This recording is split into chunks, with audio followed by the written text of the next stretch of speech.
There are systems designed to eliminate human error. They work without hesitation, without a doubt, without interpretation. And sometimes, that's exactly the problem. Because when a system acts with absolute perfection, it doesn't ask whether it should. For decades, critical infrastructure has depended on real-time human decisions. Operators monitored panels, technicians interpreted signals, engineers made decisions under pressure. The problem is that humans are slow.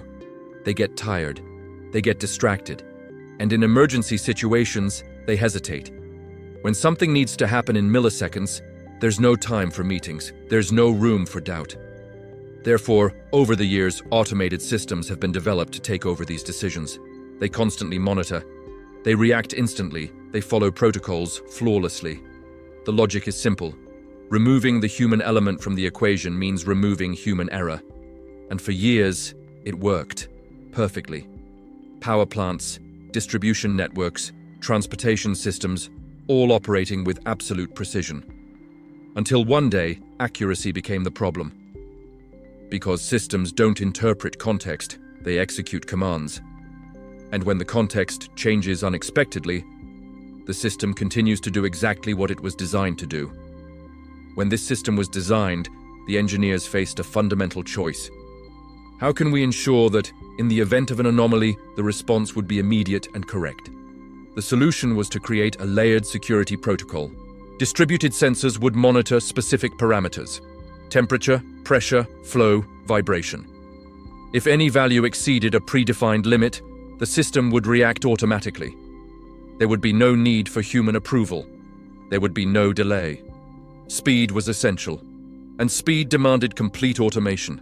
The engineers defined operating ranges based on years of historical data. They established safety margins. They created redundancies. And they added a critical rule: in case of doubt, the system should prioritize containment. It's better to halt operations than to risk a catastrophic failure. This logic was sound, tested, approved by safety committees. Any reasonable person, faced with the same data, would have reached the same conclusion. The system was designed to protect. And to do that, it needed to act without hesitation. But every design decision carries unseen assumptions. And one of them was buried deep within the system's code. The engineers assumed that the sensors would always report reliable data. After all, they were tested, calibrated, installed in controlled environments. The possibility of multiple sensors failing simultaneously was considered, but ruled out. The statistical odds were minuscule, millions to one. There was also the assumption that external interferences would be easily identifiable. If something external affected the system, there would be clear signs, recognizable patterns. Therefore, the protocol did not include cross-checking with direct human observation. Why? Because that would add time, and time was the enemy. So the system was programmed with a simple premise: trust the sensors. If 3 or more sensors indicate critical conditions, act immediately. Don't wait for confirmation, don't consult operators, just execute.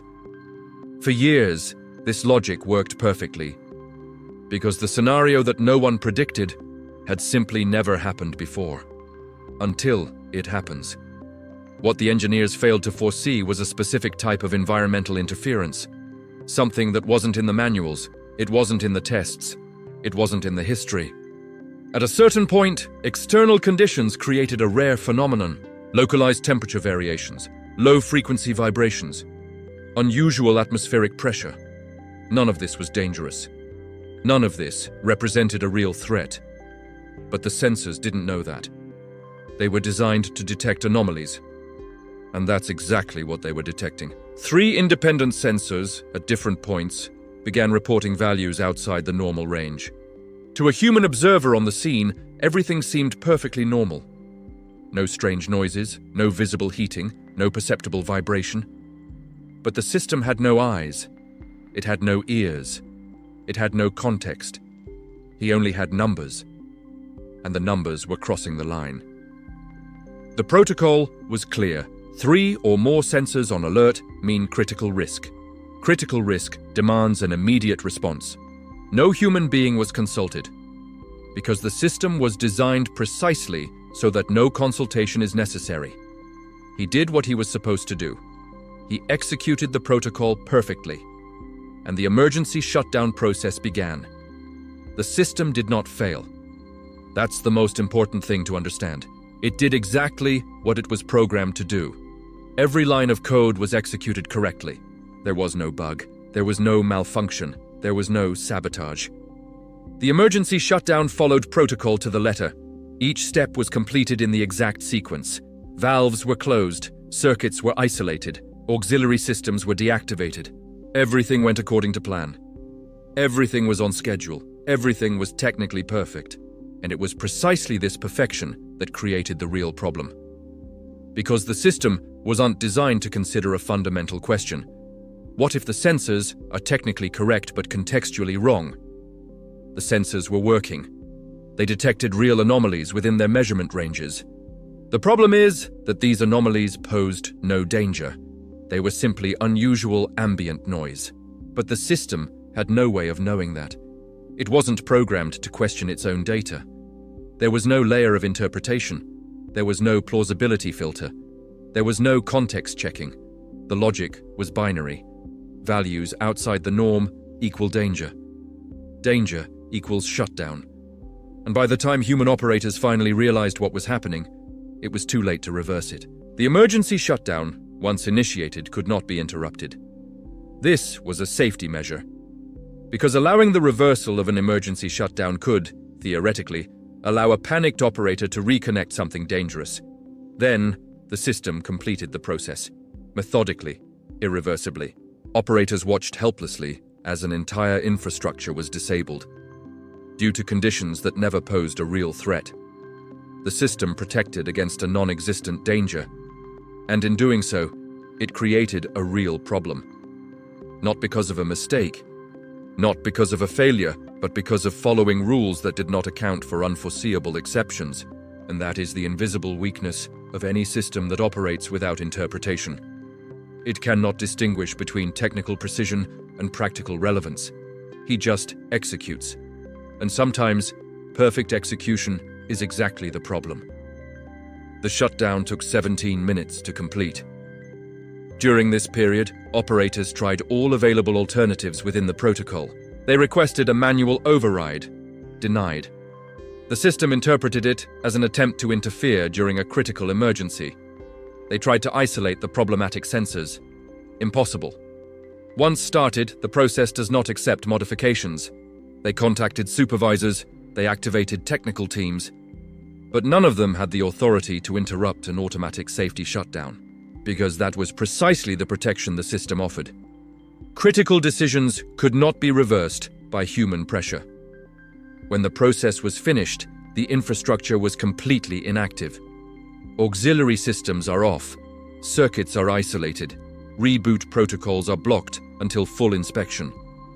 Resuming operations required manual verification of every component, every sensor, every valve. A process that would take hours, in some cases, days. Meanwhile, the entire supply chain dependent on that infrastructure was affected. There were no victims. There was no physical damage. But there was a systemic impact. Operations were interrupted. Schedules were delayed, costs accumulated, and most importantly, trust shaken. Because the question that arose wasn't, did the system fail? It was, how do we prevent this from happening again? Analysis teams were mobilized. Complete logs were reviewed. Every system decision was reconstructed. And the conclusion was unsettling. The system acted correctly within the defined parameters. The problem wasn't in the code. It was in the assumption that the parameters covered all possible scenarios. The investigation revealed that atypical environmental situations could generate technically accurate readings, but readings that were operationally irrelevant, and there was no filter for it, because nobody imagined it would be necessary. The proposed solution involved adding layers of cross-checking, contextual validation protocols, human confirmation windows, but each added layer meant time. And time was exactly what the original system tried to eliminate. The dilemma was clear: fast systems or contextual systems, but rarely both simultaneously. And this tension isn't unique to this infrastructure. It exists in any automated system that makes critical decisions without continuous human oversight. There are no villains in this story. The engineers who designed the system made reasonable choices with the information available. The operators followed the protocols correctly. The sensors functioned as specified. The system performed exactly what it was programmed to do, and yet something went wrong.